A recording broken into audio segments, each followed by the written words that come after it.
survive, survive, survive. Let's talk about the word survive. The part of speech for survive is a verb, which means it describes an action or state of being.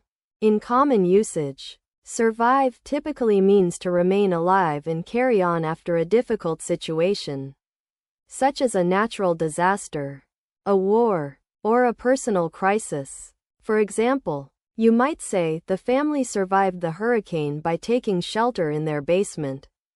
You can also use survive to describe continuing to exist or function despite challenges or adversity. Like the small business managed to survive its first year with minimal funding. One special note about survive is that it often implies a sense of struggle or hardship. So be careful not to confuse it with related words like thrive, which means to prosper or succeed. Overall, survive is a useful word for describing situations where people are facing challenges and trying to stay alive or keep going. Here are 3 practical example sentences using the word survive with varying contexts. In a formal setting, such as a university lecture on disaster management, a professor might say, the researchers found that communities who were able to access emergency aid and supplies were more likely to survive severe weather conditions. This usage implies a sense of necessity and urgency. In contrast, in a casual conversation with a friend, you might say, I don't know how I'd survive without my morning coffee. It's the one thing that gets me going. Here, the word survive is used to emphasize the importance or difficulty of doing something. Lastly, in a business or academic context, such as an article on employee retention, you might read, the company implemented flexible work arrangements and wellness programs to help employees survive the economic downturn and maintain their productivity levels. This usage implies a sense of resilience and ability to cope with challenging circumstances. How's that? Would you like me to come up with more examples or adjust anything? So you want to learn about this idea of making it through tough times, or being able to carry on despite difficulties? Okay, let me explain. The main thing is that when something is hard or uncomfortable, but you still manage to stick around and keep going. That's what we're talking about. It's like when life gets really tough and you have to find a way to get through each day without giving up. This idea has some similarities with other concepts like persevering or enduring, which are also about being strong and keeping going even when things seem impossible. When people use this idea, they're usually talking about their experiences or trying to encourage others to keep going too. It's a really important thing to know how to do. Thesis. Thesis. Thesis. Let's talk about the word thesis.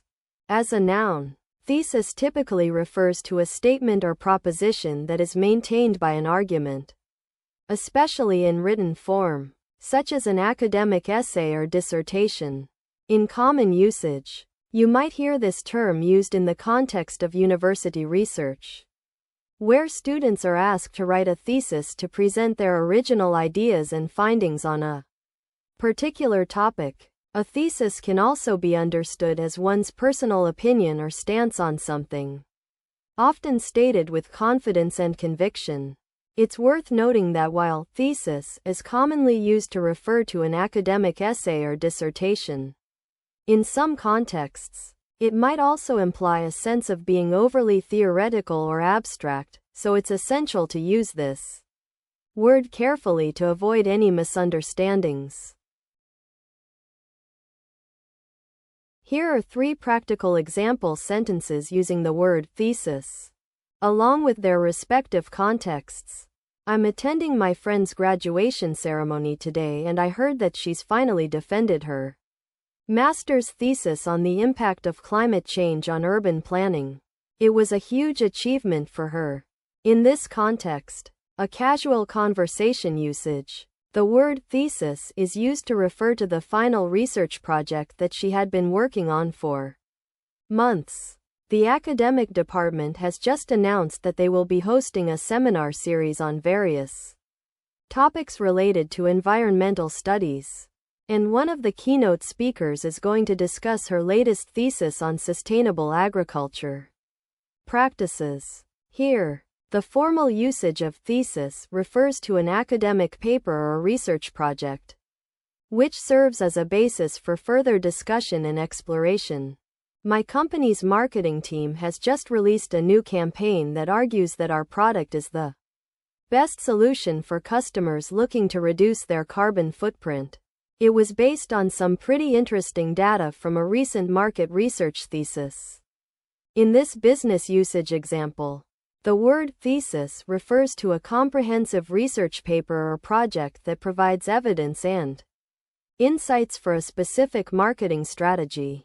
Note: I've tried to maintain a conversational tone throughout. So, you're trying to figure out what this concept is all about? Okay, let me explain. A main idea in writing or research that summarizes and justifies an argument or claim is kind of like a central point that ties everything together. It's usually a statement or proposition that you want to convince others of through evidence, examples, or reasoning. Imagine it as the core message you're trying to get across, something that shows what you think about a particular topic or issue and why others should agree with you. Topic. Topic. Topic. Let's talk about the word topic. The part of speech is noun, which means it refers to a person, place, thing, or idea. In common usage, a topic usually refers to a subject or theme that people are discussing or talking about.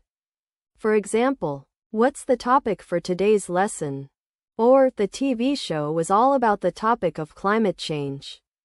The word topic can also be used in academic and professional contexts, where it might refer to the main subject matter of a paper, presentation, or research project. One special note about its usage is that while we often use topic as a noun, some verbs like to touch on or to cover can also mean related to or concerning a particular topic, adding another layer of meaning to this versatile word. In a formal university setting, a professor might say, "The topic of our next lecture will be on the history of World War I, and we will be discussing the major events leading up to the war." This example sentence uses the word topic to refer to the main subject matter that will be covered in an academic discussion.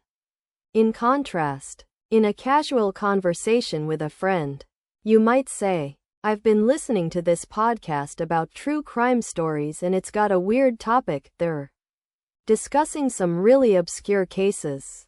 Here, the word topic is used to refer to the subject matter or theme of the podcast in a business context. A marketing manager might say, "We need to brainstorm new topics for our social media campaign to engage with our audience and increase brand awareness." In this example, the word topics is used to refer to different subjects or themes that will be discussed in order to achieve a specific goal. So you want to know about something that helps us organize and focus on certain ideas or subjects in our minds? Well, let me tell you, it's actually quite simple. This concept is all about identifying what we need to learn or talk about, so we can concentrate on just that one thing. It's like a small box in your brain where you put all the related information and thoughts together, making it easier to understand and remember. You might hear people say main theme or subject matter when they're referring to this idea. and it's often used in conversations, lectures, and even lessons plans to guide us through what we need to know or do.